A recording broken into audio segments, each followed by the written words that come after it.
ফারাক্কার বাঁধ এটি এখন বাংলাদেশের মানুষের জন্য কাল হয়ে দাঁড়িয়েছে। বাংলাদেশের মানুষ যখন গভীর ঘুমন্ত অবস্থায়, ঠিক তখনই ভারত সরকার ফারাক্কার বাঁধের 119টি গেট খুলে দিয়ে বাংলাদেশের মানুষকে ভয়াবহ বন্যার কবলে পানিতে ডুবিয়ে মারার অপচেষ্টা চালানো হয়।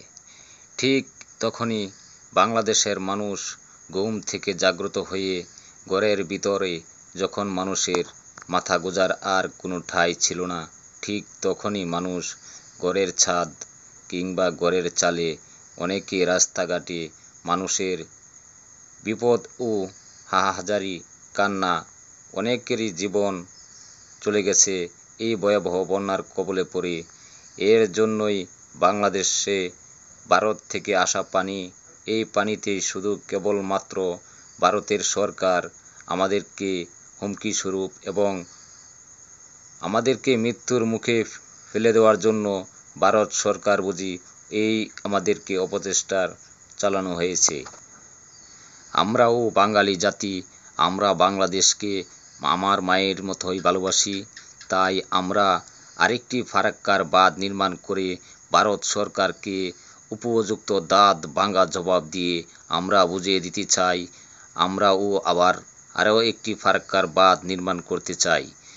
এই বাঁধের ফলে ভারতের আসাম এবং ভারত সরকার বুঝতে পারবে বাংলাদেশে যেরকম ভয়াবহ বন্যার কবলে ফেলে আমাদেরকে বিপদের সম্মুখীন করে দিয়েছে, ঠিক তেমনিভাবে আমরাও ভারত সরকারকে বিপদের সম্মুখীন করে ঠিক এরকম একটি দাঁত ভাঙা জবাব দিতে আমরা সকলেই প্রস্তুত হয়ে যাই।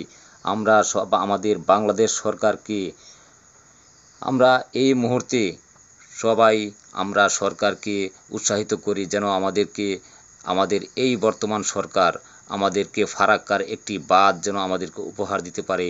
আমি সবার কাছে আমার সেই আকুল আবেদন।